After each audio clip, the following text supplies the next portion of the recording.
TTP का एक बड़ा ऐलान सामने आया है। पाकिस्तानी सेना हमारे दुश्मन है, ये टीटीपी की ओर से कहा गया है।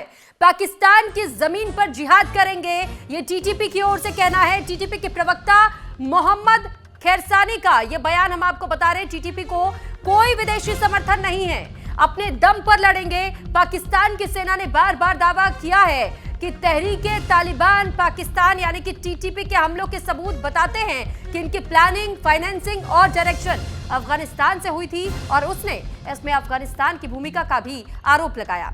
जब टीटीपी से पूछा गया कि क्या आप साफ तौर पर इस बात से इनकार करते हैं कि टीटीपी की लीडरशिप, ट्रेनिंग फैसिलिटी या लॉजिस्टिक्स नेटवर्क अफगान इलाके से काम करते हैं, अगर ऐसा है तो आपका असली कमांड एंड कंट्रोल सेंटर कहां है? टीटीपी के प्रवक्ता ने यह कहा कि हमारे सिस्टम, कमांडर यूनिट, कमांडर और हजारों लड़ाकू जो दुश्मन के साथ में सीधे मुकाबले में लगे हुए हैं। उन्होंने आगे यह भी बताया कि दावा यह किया गया है कि अफगानिस्तान, भारत या कोई भी दूसरा देश तहरीके तालिबान पाकिस्तान का समर्थन कर रहा है, पूरी तरह तथ्यों के खिलाफ है और इसका मकसद सिर्फ झूठ बोलना और लोगों को बरगलाना है। तो एक बार फिर से आप मेहमानों के पास से चल लेते हैं। आप इरशाद जी, आपसे जवाब चाहूंगी। मैं ये कह रहा हूं, देखिए कर्नल साहब, पहले तो आपने कहा कि मैं बेटा कुर्बान करूंगा। मैं खुदा की कसम अपना पूरा खानदान इस्लाम के लिए, पाकिस्तान के लिए कुर्बान करने के लिए तैयार हूं और हर वक्त हम मरने के लिए तैयार है अपने देश पे, अपने कौम पे, गरीब लोग, गरीब बच्चों से मत कराओ। करके दिखाओ। साहब आपने सवाल किए, मैं जवाब दे रहा हूँ, जवाब ले लीजिए।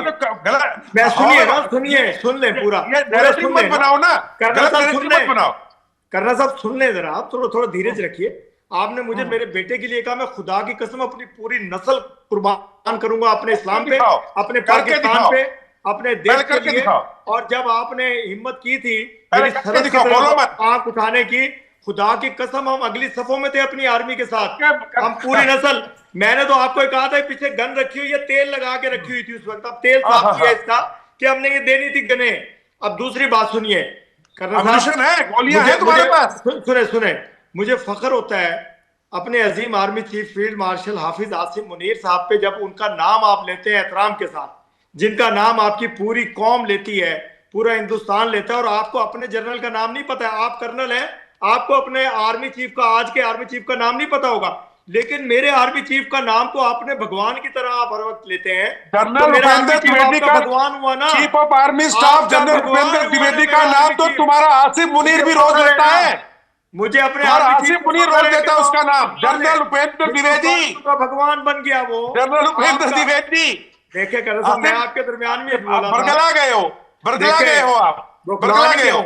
मैं ये कह रहा हूँ कि मेरा आर्मी चीफ आपका भगवान की तरह है कि हर वक्त उसी का नाम लेते हैं। आपका army chief general Upendra Dwivedi का रोज नमाज पढ़ता है रोज उनके नाम की। हमें जितना हुक्म है 5 वक्त की नमाज का हम पढ़ते हैं, जितना हुक्म है अल्लाह की इबादत का हम करते हैं। जनरल उपेंद्र द्विवेदी के नाम से पढ़ता है यार। देखिए मेरा तो एक रब है, आपके तो 1000 रब हैं।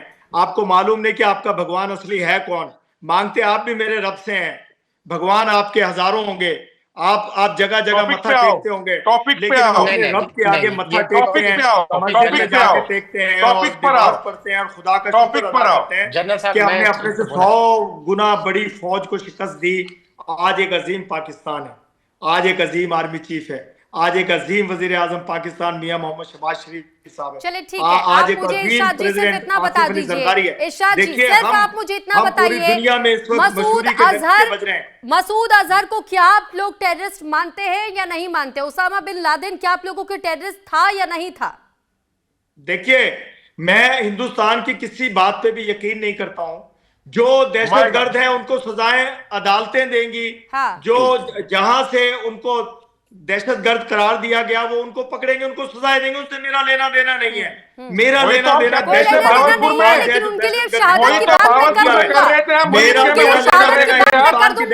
सुसाइड बॉम्बर बनने के लिए मैं तैयार हो जाऊंगा।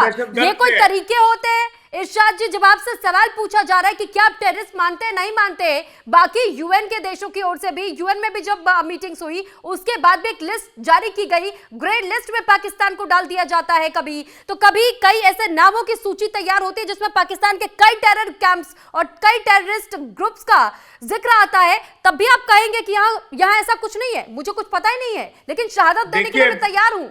किसकी तरफ से? मैं अगर हिंदुस्तान के चैनल पे बैठा हूं तो पूरा पाकिस्तान दहशतगर्द आप कहते हैं सुबह शाम हमें, लेकिन अगर इंटरनेशनल चैनल्स देखूं, मैं कनाडा जाऊं, मैं अमेरिका जाऊं, मैं ब्रिटेन जाऊं, मैं यूरोप जाऊं, तो पूरी दुनिया के ममालिक इस वक्त हिंदुस्तान का नाम, इसीलिए जब आपके लोग दूसरे देशों में जाते हैं तो उनकी चेकिंग कैसे एयरपोर्ट पर की जाती है हर किसी को पता है। आपकी यहाँ की सबसे मशहूर एक्ट्रेस जब अमेरिका के लिए रवाना हो रही थी तो एयरपोर्ट पर रोक करके कैसे कुछ घंटों तक बिठाया गया, चेकिंग की गई, पूछताछ किया गया, और कई इंटरव्यूज में वो खुद रोती रोती बताती है कि शर्म आती है हमें कि हम जब कहीं जाते हैं तो हमें पाकिस्तानी होने के नाते हमारे पासपोर्ट पर देखकर हमें कैसे चेक किया जाता है। ये सच्चाई है पाकिस्तान की। आप जरा सुनिए, मुझे पूरा बोलने दीजिए ना। आज आपको बांग्लादेश अपने वीजे नहीं दे रहा है, जिनके ऊपर हुक्मरानी करती रही आपकी नानी अम्मा हसीना शेख, वो भागी है हिंदुस्तान। आज बांग्लादेश ने आपके वीजे, आपके लोगों को निकालना क्यों? कि आप दहशतगर्दी करवाते थे बांग्लादेश में। आज बांग्लादेश हमारे साथ क्यों खड़ा है? कि उसे पता है कि असली दोस्त हम हैं, असली भाई हम हैं बंगालियों के, असली देश पाकिस्तान है। दोस्त तो आप बनाएंगे ही, क्योंकि उनको भी सड़क पर लेकर के जो आना है, हाथ में कटोरा जो पकड़ाना है, ठीक है। आप जिस थाली में खाते हैं उसी में छेद करते हैं। जी जी, आप जिस थाली में खाते हैं उसी में छेद करते हैं। अभी आप सिखाएंगे हमें। Let me finish. आप तारीख उठा के देखिए, जुल्फकार अली भुट्टो ने ढाका में क्या कहा था, अल्फाज क्या था। हम आज की बात कर रहे हैं। नहीं, आप सुने पहले बात। 2025 की बात कीजिए, 2026 की बात कीजिए। जुल्फकार अली भुट्टो को शहीद हुए बहुत अच्छा हो गया। क्या बोला? मैं कह रहा हूँ 2025-26 की बात कीजिए, जब मक्कारी का पता लगा हिंदुस्तान की बंगाली भाइयों को, उसकी बात कीजिए। जब बांग्लादेश आजाद हुआ हसीना शेख से, उसकी बात कीजिए। आप शहीद जुल्फकार अली भुट्टो की बात मत कीजिए, आप शहीद बेनजीर भुट्टो की बात मत कीजिए। आज की बात कीजिए जब बंगालियों ने आजादी हासिल की हिंदुस्तान से। आप झूठ बोल रहे हैं बैठ के हिंदुस्तान के चैनल पे, आप झूठ बोल रहे हैं हिंदुस्तान के चैनल पे बैठ के। आप बात कीजिए 2026 की बात कीजिए। आप क्या बात करते हैं? आप, मैं कह रहा हूँ 26 की बात कीजिए, 25 की बात कीजिए, आज की बात कीजिए। जब बंगाली नारा लगाते हैं, नारे तकबीर अल्लाह हू अकबर पाकिस्तान जिंदाबाद, पाकिस्तान के झंडे को चूमते हैं वो लोग। बंगाली क्यों चूमते हैं पाकिस्तान के झंडे को? क्यों मोहब्बत करते हैं पाकिस्तान?